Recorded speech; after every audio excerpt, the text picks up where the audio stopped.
মাহফিলে ওয়াজের ভিডিও করে, এটি একটি ভালো কাজ। কিন্তু দুঃখের বিষয়, আজকের মাহফিলে একজন ইউটিউবার মাগরিব এশার নামাজও পড়ে নাই। ইসলাম প্রচার করে না পড়লে কিয়ামতে মাপ পাবে কিনা? আহমদুল্লাহ ভাই, আশা করছি আপনি সঠিক উত্তর দিবেন। এই ইউটিউবার ভাইদের মধ্যে কুকাম করেন না লোক আছে? আমার পরিচিত যারা আছে, যারা বিভিন্ন চ্যানেলের ভাইরা আছে, এরা তো আলহামদুলিল্লাহ নামাজি। এই যে ভাই মাশাআল্লাহ, কালকেও সিলেটে দেখছি, আগের দিন টাঙ্গাইল দেখছি, তো নামাজি মানুষ মাশাআল্লাহ। এরকম বেনামাজিও ওয়াজ রেকর্ড করতে আসে। আস্তাগফিরুল্লাহ। তোমরা ইউটিউবার ভাইরা যারা আছো, তোমাদের কাছে আমার আবেদন যে এরকম বেনামাজি কোনোটা থাকলে অন্তত আমার কাছে ধরাই দিবা, ওইটারে মার্সার আমি করবো ইনশাআল্লাহ। তোমরা রেকর্ড করো, সব করো ভাই, অ্যাডসেন্স করে পয়সা কামাই করো। আমরা মাসালা বলার মালিক মাসালা বলছে, তুমি আল্লাহর সাথে বুঝে বেড়াও, কিন্তু তাই বলে নামাজ পড়বা না মাঠে বসে, এটা তো মেনে নেওয়া যায় না। এটা তো কোনোভাবে মেনে নেওয়া যায় না। আমি এই জন্য প্রায় বলি, এরা তো এসব জিনিস দিবে না ইউটিউবে, তাও বলি যে যেই ধরা হুজুরদের পরে সবচেয়ে বড় ধরা দুনিয়াতে, যদি আল্লাহর কাছে আখিরাতে যদি কারো পাকড়াও হয় শক্ত করে, তো এদের হবে।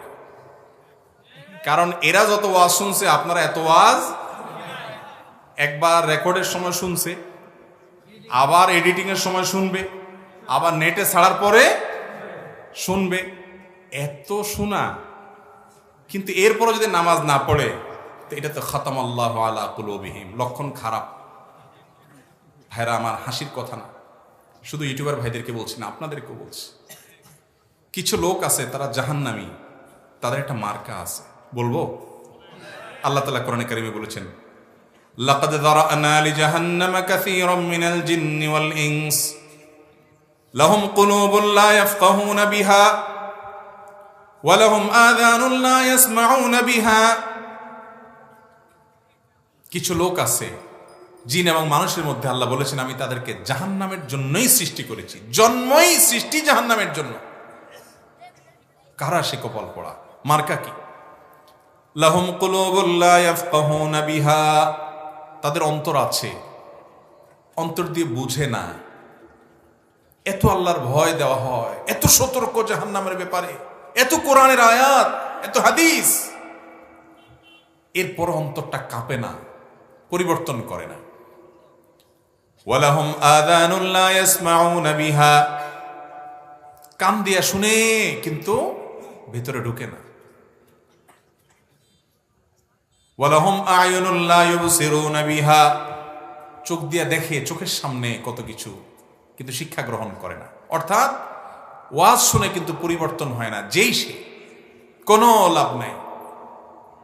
আল্লাহ তাআলা তাদের সম্পর্কে বলেছেন, উলাইকা কাল আনআম, এই মানুষগুলোর দৃষ্টান্ত হলো চতুষ্পদ জন্তুর মতো। চতুষ্পদ জন্তু, তারে আপনি কি বললেন কি না বললেন তার কিচ্ছু আসে যায় না, কান ঝাড়া দিয়ে শেষ। বালহুম আদাল, বরং তার চেয়ে তারা গোমরাহ। কোরআন হাদিস জেনে বুঝে পড়ে শুনে আলেমরা যদি সেটার উপর আমল না করে, নিজে বদামল হয়, এটা যেরকম ডেঞ্জারাস, জাহান্নাম উদ্বোধন করা হবে। যে তিন শ্রেণী মানুষ দিয়ে, তাদের মধ্যে এক শ্রেণী মানুষ যে নিজে ওয়াজ করে দুনিয়ার উদ্দেশ্যে, ধান্দায় নসিহত করে, দুনিয়ার ধান্দা। এই জন্য বললাম আলেমদের যে রিস্ক, এরপরে ইউটিউবার ভাইদের অবস্থা রিস্কের জায়গা থেকে, তারপরে যে তারা এত শুনে তারপরে যদি আমল না করে। এই জন্য ইউটিউবার ভাইরা যারা তোমরা রেকর্ড করো, করজোর করে বলি, আল্লাহর ওয়াস্তে ওয়াজটা নিজেরা তোমরা নিজেদের ভিতরে আগে ঢুকাও, নিজেকে পরিবর্তন করো। হাজার হাজার ডলার কামাই করো অ্যাডসেন্স করে, এটা যদি হয় তো ভালো, না হলেও নাই। ভালো বলছি যদি হালাল পদ্ধতিতে হয়, হারাম হলে হারাম, নাজায়েজ হলে নাজায়েজ, কিন্তু সেটা দুনিয়াবী বিষয়। বাট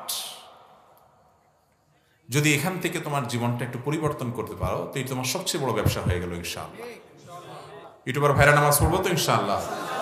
অনেকে হয়তো পেশাগত কারণে আসো, চাকরির জন্য আসো, কন্টেন্ট বিক্রি করতে হবে আসো, পেটের দায়ে আসো, বা তুমি হয়তো অন্য কোনো উদ্দেশ্যে আসো, কিন্তু ভাই নামাজ ছাড়বে না। মুসলমান নামাজ ছাড়তে পারে না।